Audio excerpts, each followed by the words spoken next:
Hey guys, so reading kids' books can kind of be a bummer sometimes. There are a lot of kids' books out there that are just a grind to get through. They're boring, they're not fun, they kind of just make you roll your eyes. I have two kids, I have an 8-year-old and a 5-year-old, so I have done 8 years of reading kids' books. And I can tell you that there are some genuinely fantastic kids' books out there that not only your kids will love, but that you will love as well, and that you'll want to read over and over again. Because the one thing with kids is when they find a book that they love, or when they find anything that they love, they want to read it 100,000 times. So these are books that you could read 100,000 times and you will not get bored of. They are my 7 favorites, and we're going to get into them right now. But before we do, I'm going to throw out a few quick honorable mentions. The first one here is The X-Files: Earth Children Are Weird. This is just a really fun alien story. If you were ever a fan of The X-Files, as I was, you will like it that much more. Just a fun, quirky, quick book. Also have to throw out an honorable mention to The Story of Titanic for Children. As you can probably see, I'm a huge Titanic nerd. My kids are slowly becoming Titanic nerds, which is my fault. And so this is less of a story and more just a bunch of information about the Titanic, but it's a fun one if your kids have any interest in it at all. And final honorable mention here, if your kids are getting a bit older and they're looking for more of a novel, there's a show on Netflix called Hilda that our kids love, and they actually have a book here called Hilda and the Hidden People, and it is fantastic. It is more of a novel, so it'll be for when your kids get a bit older, but there's some great illustrations in here, and that is a really fun one. Okay, so we're going to go 7 through 1. I tried to think as hard as I could about what 7, 6, 5, 4, 3, 2, 1. So I think I've kind of got it figured out here. So we're going to start with 7, and that is Jimmy Kimmel's The Serious Goose. This is actually written and illustrated by Jimmy Kimmel. It's a really fun book that kind of just encourages your kids to be goofy and weird and to not be a serious goose.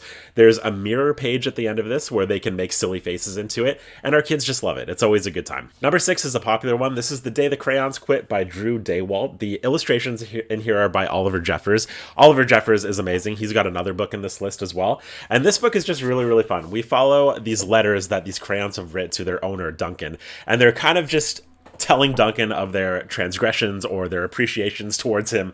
And it's actually really, really funny. It's a very kind of entertaining to see what these crayons have to think about how Duncan is using them.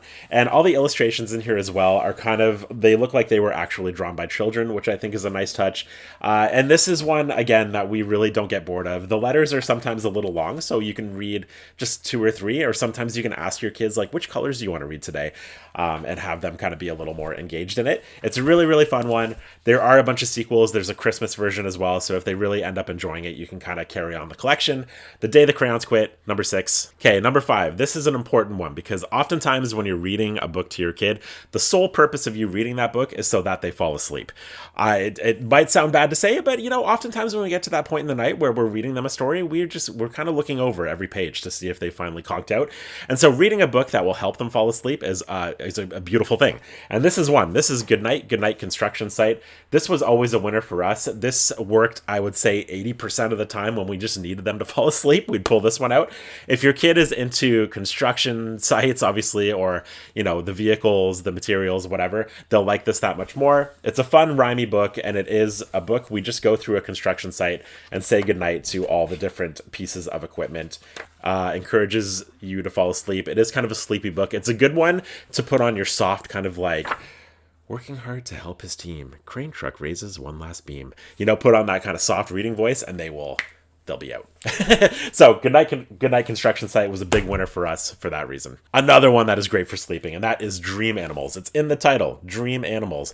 And this one is by Emily Winfield Martin, and it is probably the most beautiful book of all the books that I have in this list here in terms of illustrations and writing. It's kind of a book that is so whimsical that as you're reading it, you'll just kind of feel like a cool parent, you know what I mean? Because it is very poetic, and you can't help but feel like a cool old whimsical parent when you're reading it. Like, they're animals from long ago and twice as far away. Their maps are made of starlight and can't be seen by day.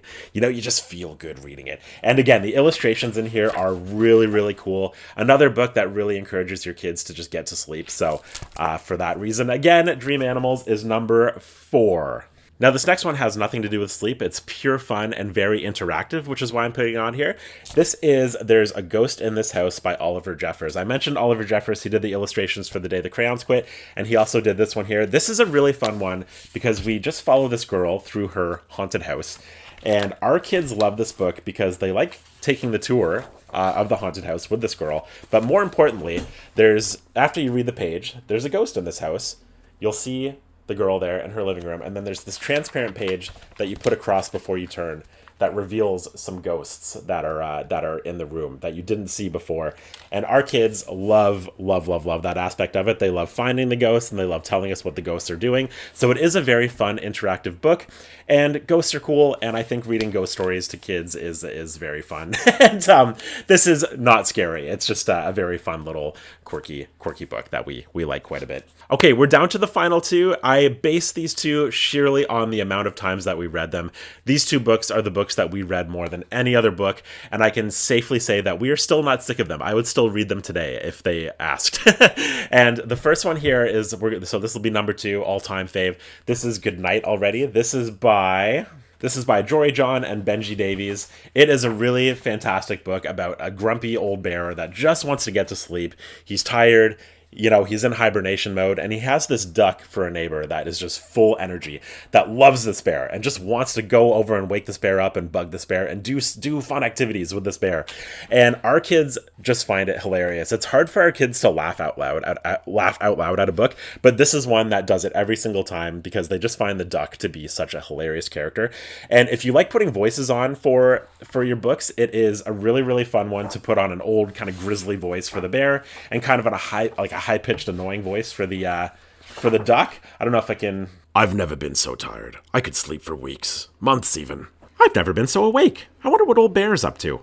It's got.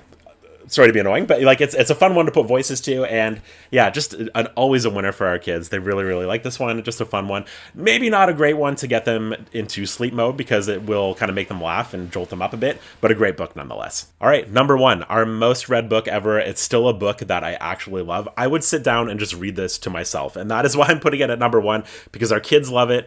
And grown-ups will love it just the same, and the humor is just unmatched. It is I Want My Hat Back by John Klassen. You've probably seen this one. This is a pretty popular one, and it is for a reason. It's a very simple book. It's about a bear who lost his hat, and he just goes around asking his friends if they've seen his hat.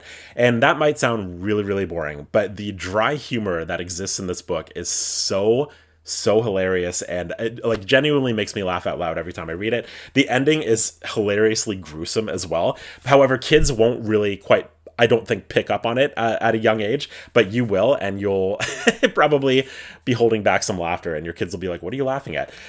It is a really, really fun book. John Klassen's I Want My Hat Back is hands down the favorite. We've probably read this 500,000 times. Our copy is all water damaged and kind of bent for that reason, but it is truly fantastic. So those are some incredible kids books that you can read to your kids that you will not get sick of. They'll make you laugh, they'll make you sleep, and they'll get you downstairs watching a movie faster than you would have otherwise. So enjoy that list. Oh yeah, and I'm trying to be less annoying about this and drag this out, but if you want to like and subscribe, that would really help me and the channel, and I would appreciate it. But no worries.